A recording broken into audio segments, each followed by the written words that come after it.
Hola entusiastas de la geopolítica, les voy a traer un nuevo video. Quería hacer un breve repaso de la situación mundial, pero desde el punto de vista de lo que serían los distintos tipos de regímenes de gobierno. También hacer un breve repaso histórico de algunos hitos importantes y también proyectar un poco lo que puede ser el futuro. Primero que todo vamos a empezar con la situación actual. Tenemos que por un lado se está recalentando mucho lo que sería la situación en Medio Oriente, específicamente con Israel más que nada, dado que las otras zonas están dentro de lo normal para el Medio Oriente. Luego tenemos que hubo tensiones entre India y Pakistán, eso también se frenó bastante.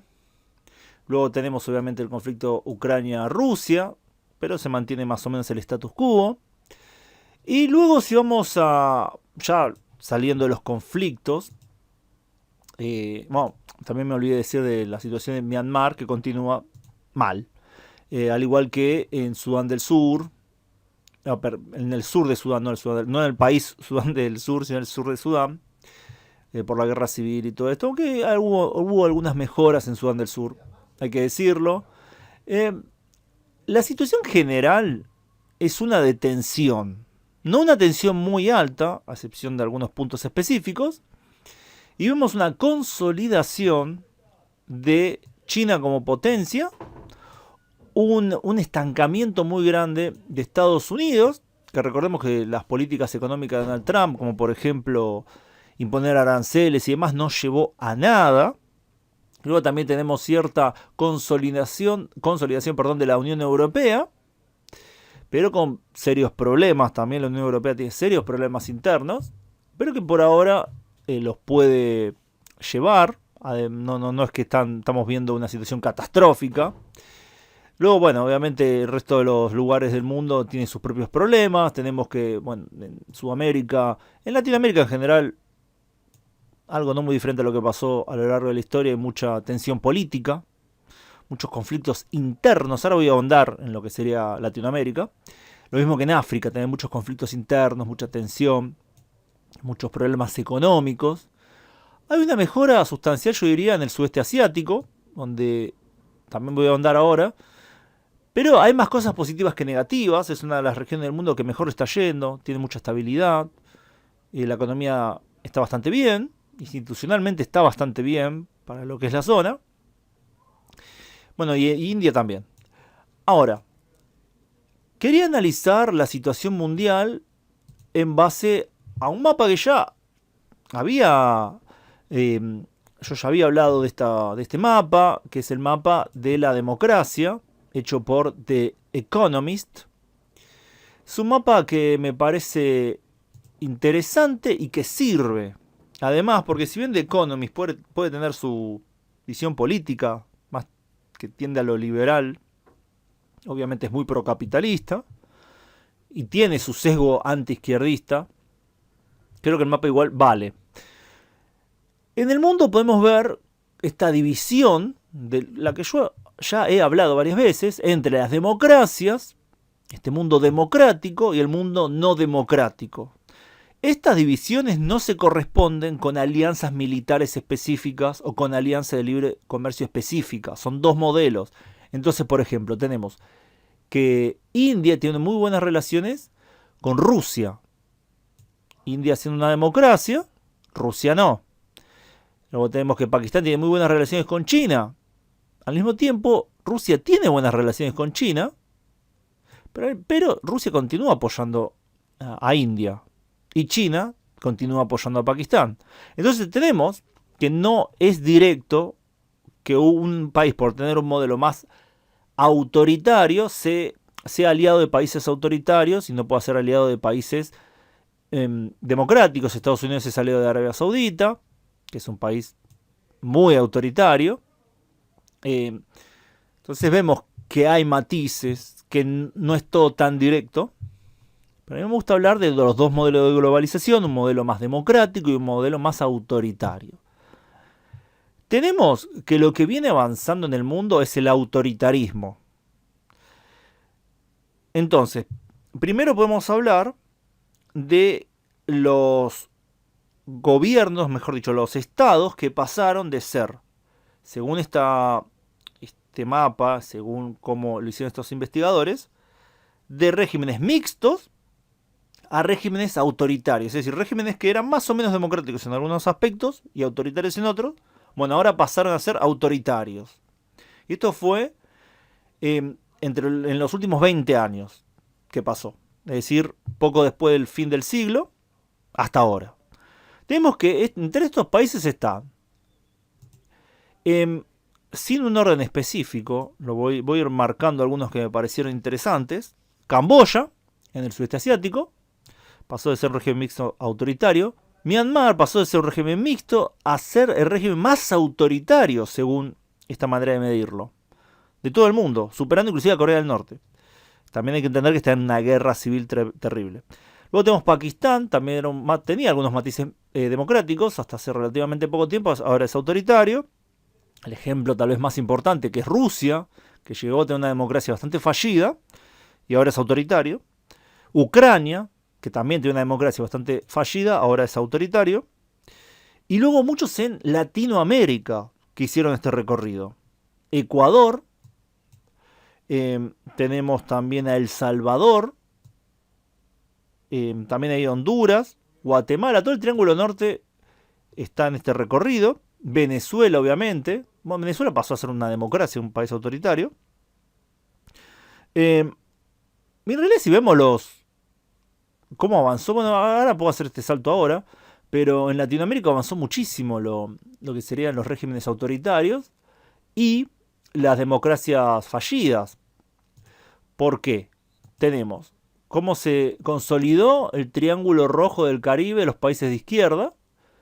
Nicaragua llegó a ser una democracia, ahora no lo es. Venezuela era una democracia, ahora no lo es. Luego tenemos, como dije ya, el Triángulo Norte, Honduras, El Salvador y Guatemala, que hoy en día son considerados regímenes mixtos. En Sudamérica también tenemos a Bolivia, considerado régimen mixto, Paraguay, Perú y Ecuador. Es decir, democracias que fallaron, por lo cual elementos autoritarios fueron surgiendo, lo mismo que en México. Entonces vemos que Latinoamérica, luego de su primavera democrática, empezó nuevamente a caer en el autoritarismo. Eso también hay que notarlo. Entonces vemos un avance claro, innegable del autoritarismo en la región, en Latinoamérica. Después tenemos democracias que pasaron a ser regímenes mixtos. Es decir, todavía no son plenamente autoritarios, pero están en ese camino. Un ejemplo muy bueno de esto es Bangladesh, el vecino de la India y de Myanmar. Papúa Nueva Guinea es otro país también muy importante, pero lo marqué igual. Después tenemos lo que sería, bueno, ya los que nombré en Latinoamérica. Zambia, en África, también era una democracia, y ahora se convirtió en un régimen mixto. Senegal, que de acá no puedo ver, perdón, el mapa estoy un poco lejos, ¿no? Que está en el occidente de África. Y Turquía. Turquía es tal vez el más importante, que pasó de una democracia a un régimen mixto con Erdogan. Bueno, también marqué Túnez. Túnez llegó a ser una democracia, también es un régimen mixto. Entonces vemos cómo muchas democracias dejaron de ser plenas democracias, o ni siquiera llegan a ser democracias fallidas, sino que se convirtieron en regímenes mixtos. También es de notar cómo están muchas en África y Asia. Estas zonas se concentran bastantes, aparte de las que dije en Latinoamérica. Dentro de esta democracia que pasaron a ser régimen mixto, estarían todos los países andinos más Paraguay. Los países andinos de Ecuador, Perú, Bolivia, más Paraguay. Entonces vemos también como muchas democracias están fracasando, están fallando, no logran mantener ese régimen y son reemplazados por regímenes más autoritarios. Bueno, y por último tengo que decir, en este mapeo general de la situación, que los países autoritarios se volvieron más autoritarios. Eso también es remarcable, porque no es que solamente algunas democracias pasaron a ser regímenes mixtos, o algunos regímenes mixtos pasaron a ser plenamente autoritarios, sino que países autoritarios en general se volvieron más autoritarios en los últimos 20 años. Entre esos estaría Corea del Norte, que se volvió más autoritaria de lo que ya era, que era muy autoritaria. Lo mismo pasaría con China, bueno, con los países comunistas todos lados, Vietnam también, y Cuba se volvieron más autoritarios. Bielorrusia se volvió más autoritario, los países de Asia Central se volvieron más autoritarios de lo que eran. Irán mismo se volvió más autoritario de lo que era en los últimos años. Bueno, y Siria también. Entonces tenemos que claramente si hay un movimiento en este espectro político, va desde lo más democrático, se está yendo a lo más autoritario. Hacia ahí se están moviendo los países en general. Entonces la pregunta sería, bueno, también tengo que hacer la aclaración de que no en todos los lugares es así, hubo algunos avances, algunos regímenes que eran mixtos se están volviendo más democráticos, o que eran autoritarios se están volviendo mixtos, como Angola, y lo que sería Nigeria, por ejemplo, también. Ahí hubo mejoras en lo que sería la democracia. En Taiwán también hubo mejoras democráticas. Bueno, hubo países donde hubo mejoras democráticas. Singapur mismo hubo también mejoras democráticas. Se volvieron más democráticos de lo que eran previamente. Entonces no es que todos los países se volvieron más autoritarios, pero la mayoría o se volvió más autoritario o se quedó igual. Y hay una minoría que se volvieron más democráticos. En los últimos 20 años estamos hablando. Entonces la pregunta es, ¿por qué? ¿Por qué está pasando esto? ¿Por qué hay un auge del autoritarismo en el mundo? Tampoco nombré los países del Sahel, que se volvieron más autoritarios también. Bueno, dejé varios lugares fuera. ¿Por qué? La pregunta es ¿por qué? Bueno, primero tenemos que empezar con el fin.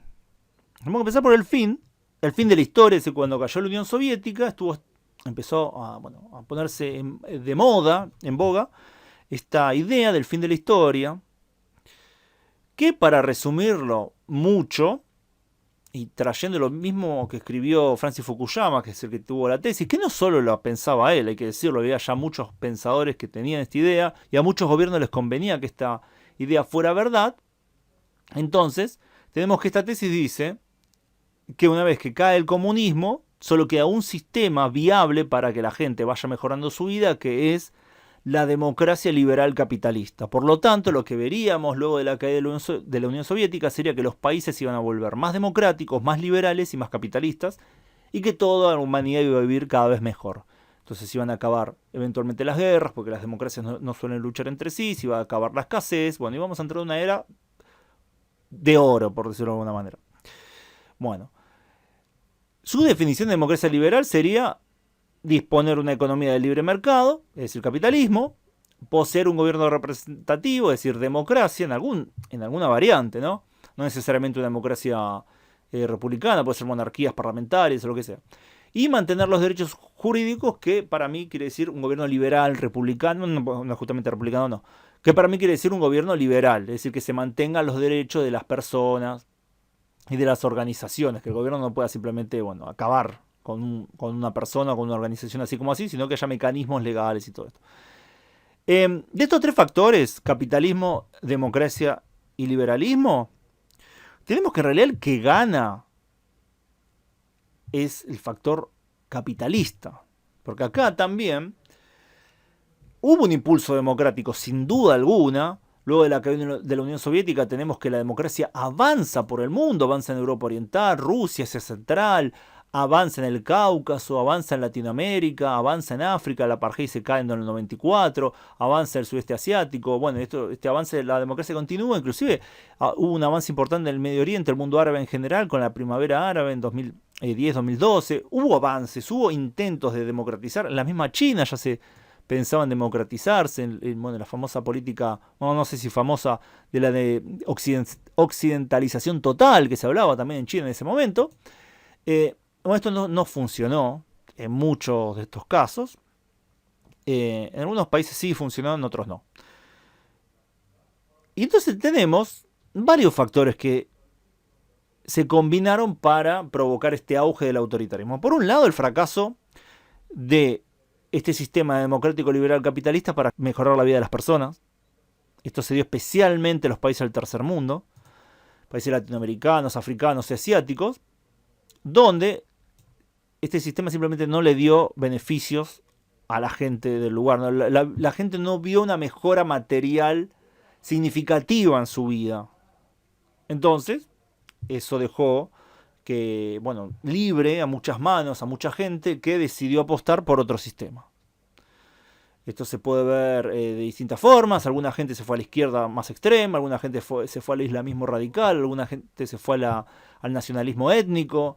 Mucha gente dejó de apoyar a la democracia y empezó a apoyar a otro tipo de ideas y otro tipo de gobierno. Eso me parece que es un factor importantísimo a la hora de entender por qué el auge del autoritarismo, el fracaso de la democracia liberal capitalista para solucionar los problemas de las personas. Y este fracaso es más obvio en los países del tercer mundo, donde fue más rápido y más evidente y más brutal. Luego también tenemos lo que fue la crisis de 2008, la crisis financiera, que es una de las típicas crisis capitalistas que son cíclicas o que se van dando. Todos sabemos que en el capitalismo hay crisis, son inevitables. Eso también le dio un golpe de gracia a muchas democracias que estaban por ahí, que si bien tal vez no se... Fue un cambio de régimen en ese mismo año, fue repercutiendo a lo largo de por lo menos una década, llevando a los países más hacia el autoritarismo. Muchos gobiernos se hicieron más autoritarios porque estuvo este gran fracaso económico, esta gran crisis más que fracaso económico, es algo normal. Pero podemos volver a la premisa original de este fin de la historia y la imposición de un solo modelo democrático capitalista liberal. Y creo que también acá hay una visión demasiado utopista e ingenua de la realidad. Porque si vamos a la cuna misma del capitalismo moderno, tal y como lo entendemos, algunos dicen, bueno, está en el norte de Italia, en Holanda, lo que sea. Para mí es sin duda alguna Inglaterra, donde se dio la revolución industrial. Tenemos que el capitalismo ahí estuvo prácticamente en su manera más pura durante 100 años, podemos tomarlo. Si bien empezó antes de 1800, podemos tomar de 1800 a 1900 el capitalismo en Inglaterra. Y si bien hubo un crecimiento económico impresionante, y hubo avances de todo tipo, científicos, técnicos, bueno, de todo, tenemos que decir que no hubo una mejora tan grande en la vida del inglés promedio. Entre 1800 y 1900 la expectativa de vida subió en Inglaterra, pero no subió tanto, subió de 40 años en los hombres a 44 años. Esto es en 100 años de desarrollo capitalista, del capitalismo más libre, más liberal. Entonces, ese primer fracaso del capitalismo, que exigió mucho a la población, pero le dio muy poco, abonó el auge de, bueno, en su momento lo que fueron las ideas comunistas, marxistas y luego fascistas. Entonces, ese primer capitalismo liberal, democrático, fracasa. Se intentó replicar en Europa, se intentó replicar en América, obviamente en las colonias no, porque era demasiado pronto, y hay un gran fracaso de ese capitalismo y de esa democracia liberal, y la gente apuesta masivamente por otro tipo de gobierno. Estamos hablando que aparece el marxismo y el comunismo como opción, muchos países lo adoptan, el fascismo lo adoptan, y muchos regímenes reaccionarios continúan existiendo, no es que desaparecen. Bueno, esto da paso a una catástrofe mundial. Y bueno, ahí tenemos donde se impone una nueva manera de pensar por algunas décadas de que hay que mejorar la vida de la gente. Ahí tenemos la era dorada, tanto del capitalismo como la era dorada también del comunismo en la Unión Soviética y en los países orientales, donde los gobiernos se ocupan mucho de mejorar la vida de las personas. Las personas tienen que vivir bien. Tenemos que evitar este descontento y tenemos que mejorar además para competir con el otro modelo. Y tenemos varias décadas donde la gente mejora su expectativa de vida, su salud, sus bienes materiales, su acceso a la educación, de todo. En general en el mundo hay un avance gigantesco, no en todos los países, pero en la mayoría. Luego tenemos esta victoria del capitalismo y de la democracia liberal. Pero a mí me gusta distinguir, yo creo que hay que distinguir.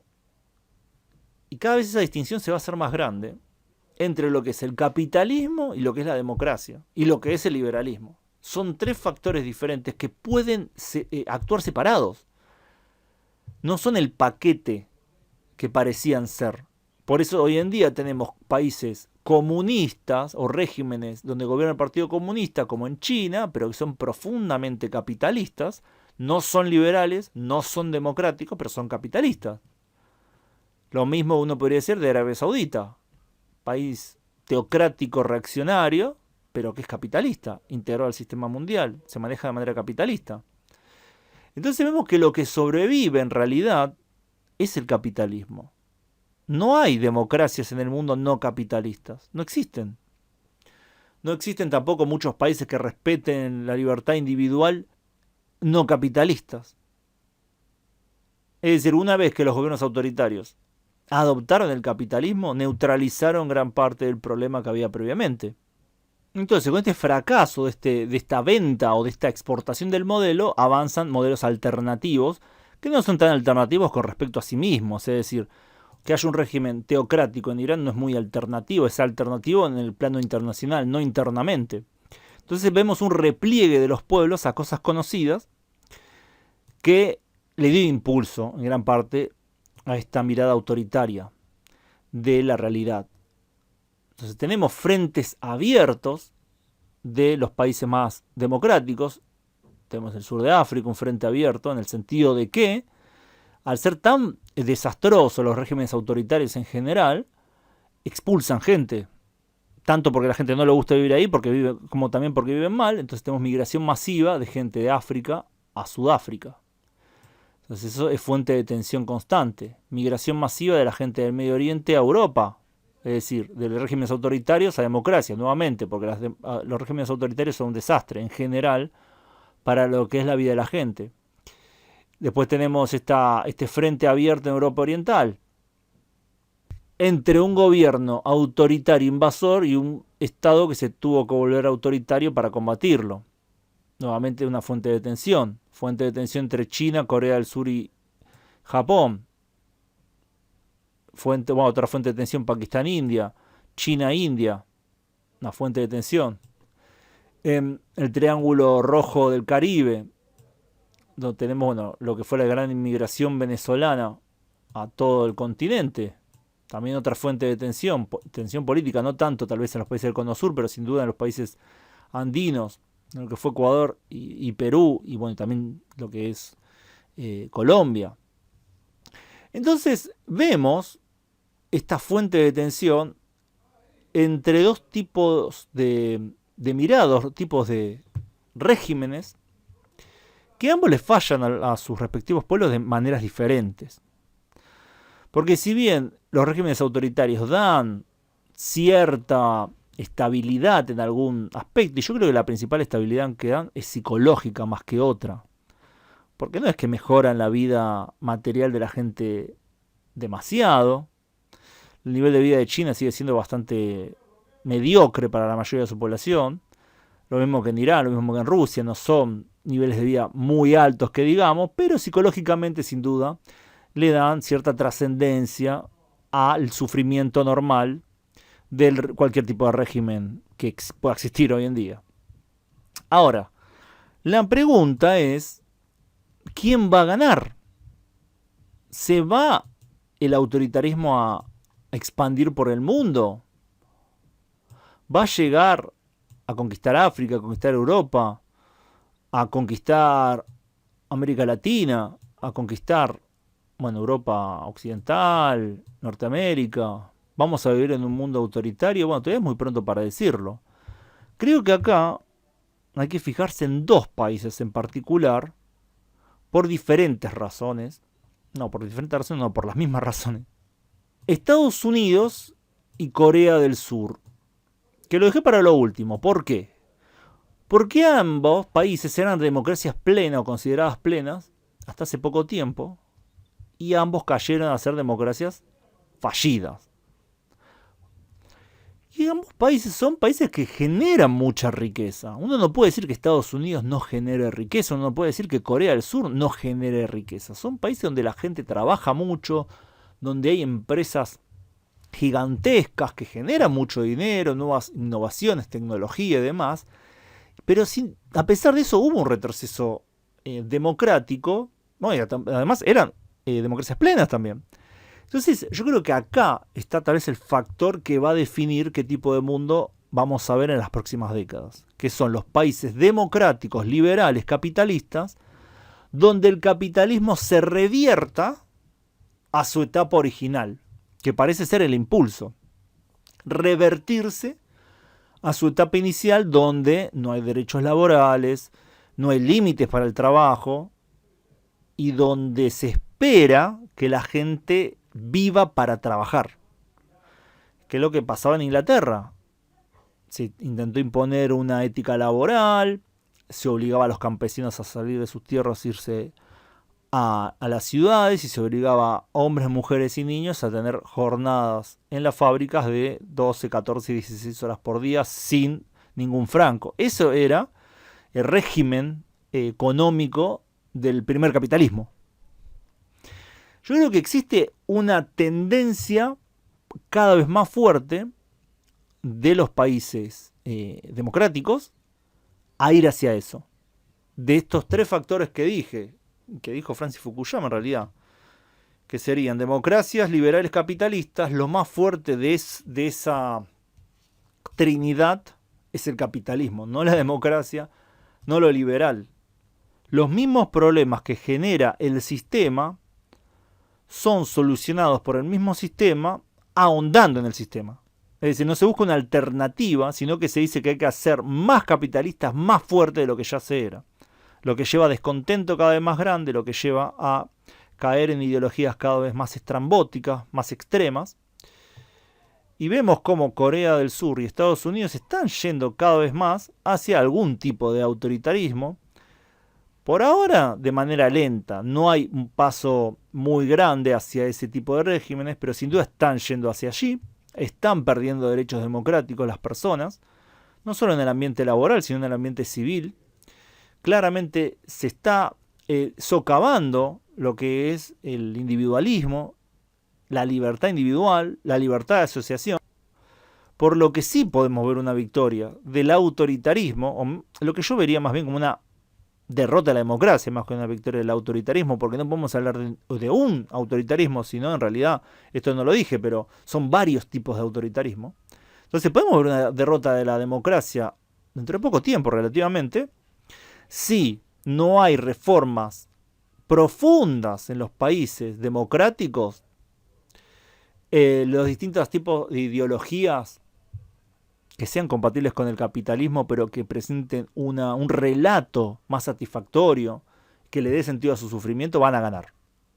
Esto pasó en Rusia con el nacionalismo, esto pasó con el Islam en el mundo árabe, esto está pasando con la izquierda en Latinoamérica, todos distintos tipos de relatos para justificar el sufrimiento, dar tal vez un sentido de dignidad nacional o dignidad religiosa, pero ninguno de estos regímenes autoritarios supera el capitalismo y ninguno de estos regímenes autoritarios le está mejorando la vida sustancialmente a las personas. De hecho, a veces son inclusive más brutales con respecto a la explotación de lo que son los países democráticos. En donde, sin embargo, uno puede ver más la miseria y el descontento, por lo que puede haber una disonancia cognitiva, pensar que en los países democráticos se vive terriblemente mal por algunos problemas específicos y en países autoritarios se vive bien. No es verdad. Todos los indicadores justamente indican lo contrario, pero los países autoritarios manejan mucho mejor los relatos, los grandes relatos, lo que hace que este sufrimiento sea ignorado u ocultado. Entonces, esta victoria mundial del capitalismo no fue la victoria mundial de la democracia y tampoco la victoria mundial del liberalismo. Fue la victoria mundial del capitalismo. Eso fue lo que ganó el capitalismo, no la democracia. No el liberalismo tampoco. Evidentemente cuando China también fue uno de los grandes ganadores de la caída de la Unión Soviética, ¿no? Eso también hay que señalarlo. Entonces, en este mundo único capitalista, la respuesta de los gobiernos y de las personas a esta competencia infinita varía. El descontento se está generalizando en el mundo. No hay ninguna solución por ahora de ningún gobierno. Obviamente tengo que hablar de las excepciones de algunos gobiernos que hacen las cosas bien, muy pocos. Yo creo que el mundo nórdico son países que hacen las cosas bastante bien.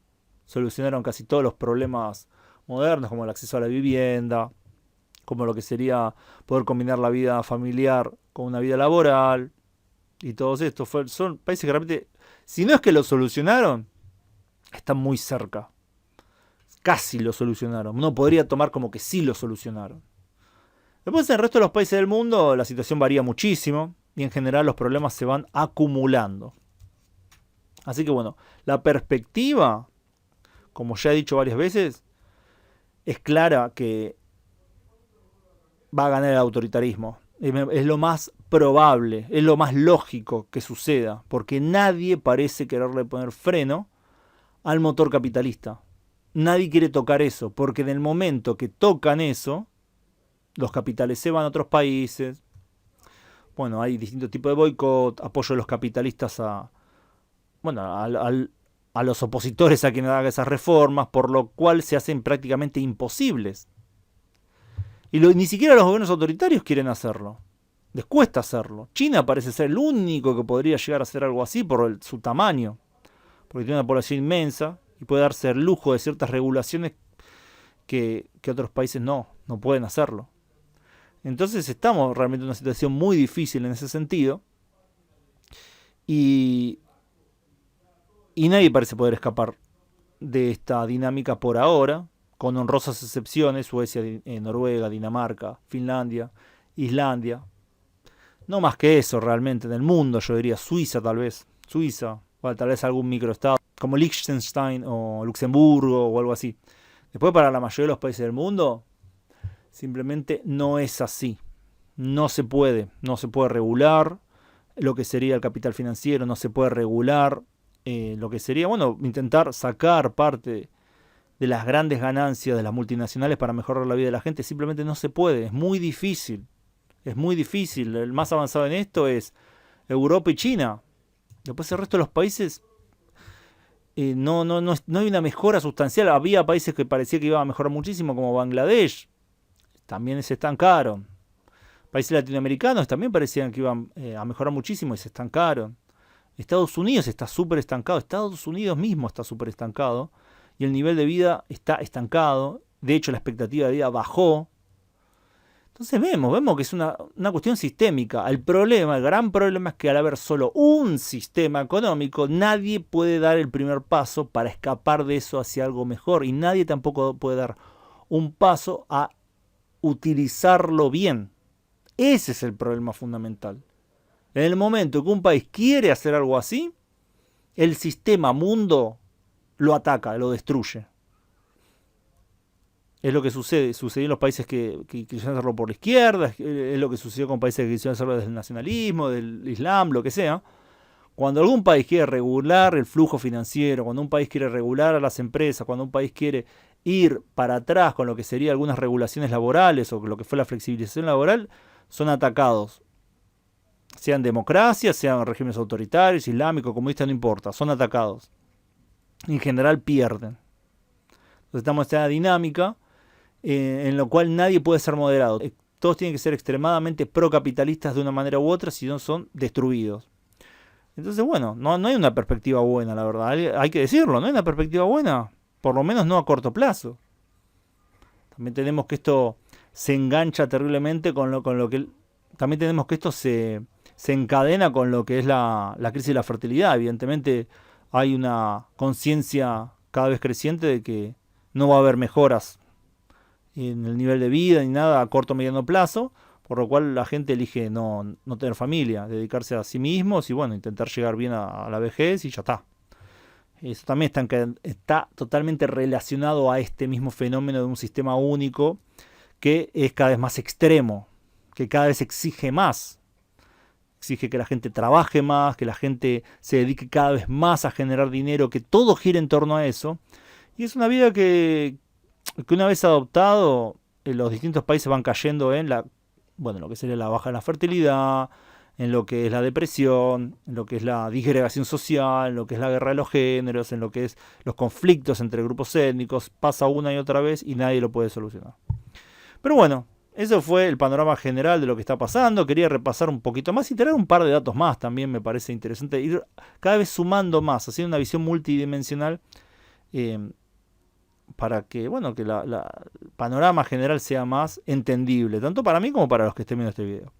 Así que bueno, gracias a todos por su tiempo, gracias especiales a quienes colaboran con el canal en Patreon, donde pueden acceder a contenido exclusivo nada más aparecer en los agradecimientos de los videos de este canal, mi otro canal, Ultra Argentina. Nos vemos pronto, saludos.